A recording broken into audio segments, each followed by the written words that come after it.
Welcome back my YouTube channel friends. आप सभी के लिए साइंस के मोस्ट इंपॉर्टेंट सेशन लेके आया हूं जो कि ऑल वन डे एग्जाम में बार बार रिपीट होते हैं और एनटीपीसी और ग्रुप डी के लिए अति महत्वपूर्ण सेशन होगा। चलिए फ्रेंड्स स्टार्ट करते हैं आज का पहला क्वेश्चन।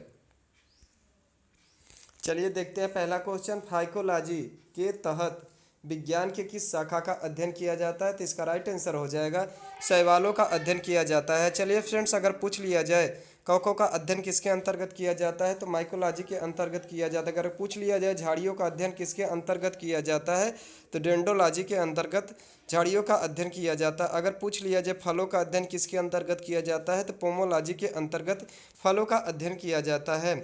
अगर पूछ लिया जाए कोशिकाओं का अध्ययन किसके अंतर्गत किया जाता है तो कोशिकाओं का अध्ययन साइटोलॉजी के अंतर्गत किया जाता है। अगर पूछ लिया जाए हड्डियों का अध्ययन किसके अंतर्गत किया जाता है तो ऑस्टियोलॉजी के अंतर्गत हड्डियों का अध्ययन किया जाता है। पूछ लिया जाए कीट पतंगों का अध्ययन किसके अंतर्गत किया जाता है तो इटिमोलॉजी के अंतर्गत कीट पतंगों का अध्ययन किया जाता है। देखते हैं फ्रेंड्स अब नेक्स्ट क्वेश्चन।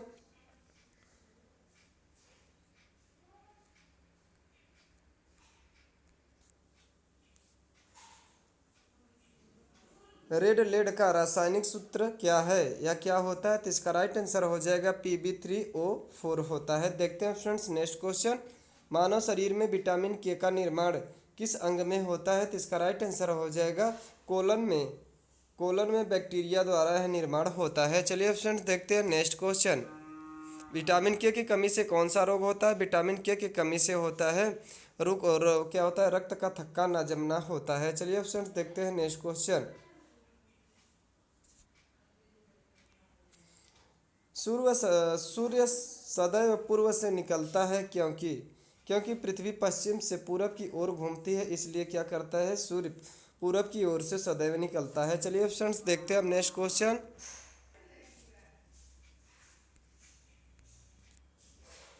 पौधों में वाष्प उत्सर्जन की दर निर्धारण के लिए किस यंत्र का उपयोग किया जाता है तो इसका राइट आंसर हो जाएगा पोटोमीटर का प्रयोग किया जाता है।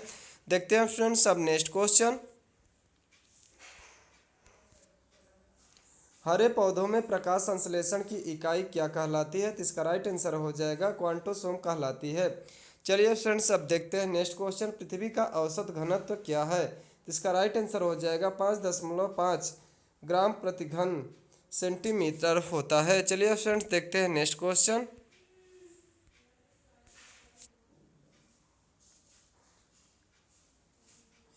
आयोडीन युक्त नमक का प्रयोग किस बीमारी की रोकथाम के लिए किया जाता है तो इसका राइट आंसर हो जाएगा गलगंड या क्या होता है उसे घेघा रोग कहते हैं, उसके रोकथाम के लिए उपयोग किया जाता है आयोडीन का। देखते हैं फ्रेंड्स हम नेक्स्ट क्वेश्चन।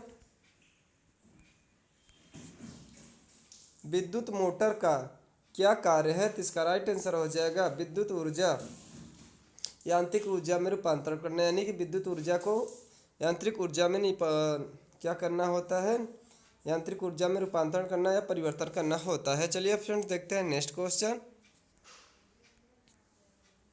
भारत में 28 फरवरी को विज्ञान दिवस किस उपलक्ष्य में मनाया जाता है तो इसका राइट आंसर हो जाएगा रमन प्रभात के लिए मनाया जाता है, क्योंकि सीवी रमन द्वारा रमन प्रभात की खोज करने के उपलक्ष्य में मनाई जाती है। चलिए फ्रेंड्स देखते हैं नेक्स्ट क्वेश्चन।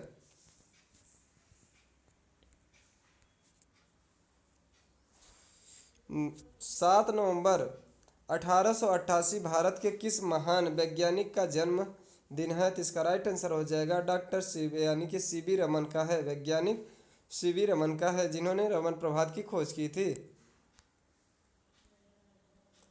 देखते हैं फ्रेंड्स नेक्स्ट क्वेश्चन। ग्लैविनीकृत लोहे पर किसका लेप होता है तो इसका राइट आंसर हो जाएगा जिंक का लेप होता है। किसका? जिंक का लेप होता है। चलिए फ्रेंड्स अब देखते हैं नेक्स्ट क्वेश्चन। कौन सा पदार्थ पृथ्वी पर तीनों अवस्थाओं में पाया जाता है तो इसका राइट आंसर हो जाएगा पानी जो है तीनों अवस्थाओं में पाए जाते हैं। देखते हैं फ्रेंड्स अब नेक्स्ट क्वेश्चन। हीरे के संबंध में कैरेट क्या होता है तो इसका राइट आंसर हो जाएगा हीरे के भार का मात्रक होता है। चलिए फ्रेंड्स देखते हैं नेक्स्ट क्वेश्चन। हाइड्रोजन बम किस सिद्धांत पर कार्य करता है या आधारित होता है? तो इसका राइट आंसर हो जाएगा नाभिकीय संलयन पर आधारित होता है। चलिए फ्रेंड्स देखते हैं अब नेक्स्ट क्वेश्चन। प्रोटॉन की खोज किसने की थी? तो प्रोटॉन की खोज किसने की थी? इसका राइट आंसर हो जाएगा रदरफोर्ड ने की थी। अगर पूछ लिया जाए इलेक्ट्रॉन की खोज किसने की थी? जे थॉमसन ने की थी। पूछ लिया जाए न्यूट्रॉन की खोज किसने की थी? तो चैडविक ने की थी। चलिए फ्रेंड्स देखते हैं नेक्स्ट क्वेश्चन। खनिज संरचना की दृष्टि से हीरा क्या है? यह कार्बन का एक अपरूप है। चलिए फ्रेंड्स देखते हैं नेक्स्ट क्वेश्चन। यह वह क्या है? कार्बन या कार्बन का अपरूप है। ग्रह गति का सिद्धांत किसने प्रतिपादित किया? तो इसका राइट आंसर हो जाएगा किसने किया था? यहाँ पे केपलर होना चाहिए, तो यहाँ क्या दे दिया है? कोपलर दिया है, तो यहाँ पे केपलर होना चाहिए। इसका राइट आंसर हो जाएगा केपलर ने ग्रह की गति के नियम या सिद्धांत का प्रतिपादन किया था। चलिए फ्रेंड्स देखते हैं हम नेक्स्ट क्वेश्चन।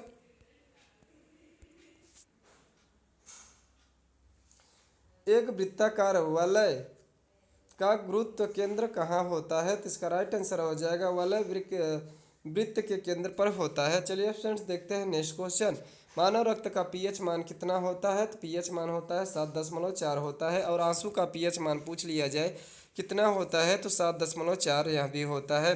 पूछ लिया जाए जल का पीएच शुद्ध जल का पीएच मान कितना होता है? 7 होता है। चलिए फ्रेंड्स देखते हैं अब नेक्स्ट क्वेश्चन। अगर पूछ लिया जाए पीएच मान की खोज किसने की थी? सारेंस नामक वैज्ञानिक ने पीएच मान की खोज की थी। देखते हैं फ्रेंड्स नेक्स्ट क्वेश्चन। प्रत्यावर्ती धारा की माप किस यंत्र से की जाती है? इसका राइट आंसर हो जाएगा तप्त तार अमीटर से इसका मापन किया जाता है। देखते हैं फ्रेंड्स अब नेक्स्ट क्वेश्चन। प्रकाश तरंगों के किस गुण से उनके अनुप्रस्थ होने का प्रमाण मिलता है? तो इसका राइट आंसर हो जाएगा ध्रुवण से प्रमाण मिलता है। देखते हैं फ्रेंड्स अब नेक्स्ट क्वेश्चन। प्राकृतिक रबर किसका बहुलक है? तो इसका राइट आंसर हो जाएगा आइसोप्रीन का बहुलक होता है। देखते हैं फ्रेंड्स अब नेक्स्ट क्वेश्चन। द्रव्य की चौथी अवस्था क्या कहलाती है? तो इसका राइट आंसर हो जाएगा प्लाज्मा कहलाती है।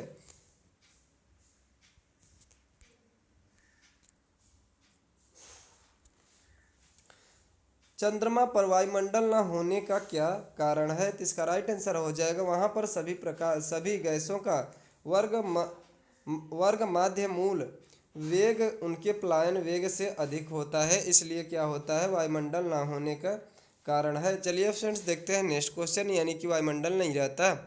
देखते हैं फ्रेंड्स नेक्स्ट क्वेश्चन। किस एक कोशिकीय शैवाल का उपयोग अंतरिक्ष में खाद्य की समुचित पूर्ति के लिए किया जाता है? तो इसका राइट आंसर हो जाएगा क्लोरेला का प्रयोग किया जाता है। चलिए फ्रेंड्स देखते हैं नेक्स्ट क्वेश्चन।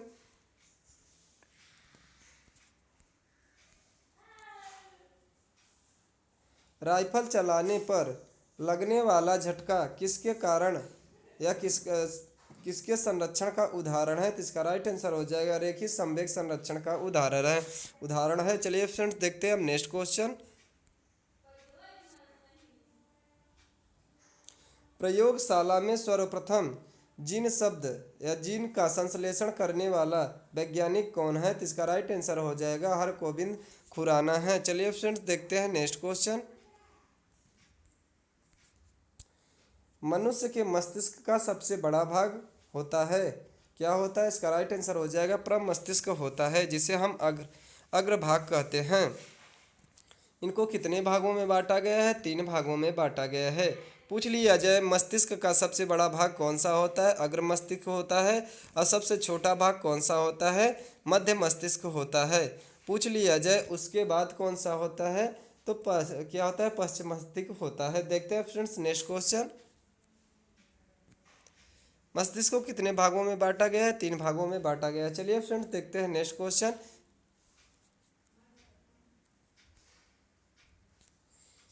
दूध से दही बनाने में कौन से बैक्टीरिया सहायक होता है? तो इसका राइट आंसर हो जाएगा लैक्टोबैसिलस बैक्टीरिया का बैक्टीरिया जो होता है सहायक होता है दही जमने में। फ्रेंड्स आज का वीडियो आप सभी को कैसा लगा? अगर अच्छा लगा हो तो लाइक सब्सक्राइब और शेयर करना ना भूलें। ऐसे कंटेंट को प्राप्त करने के लिए हमारे चैनल को लाइक, सब्सक्राइब और शेयर करना ना भूलें। थैंक यू फ्रेंड्स, धन्यवाद।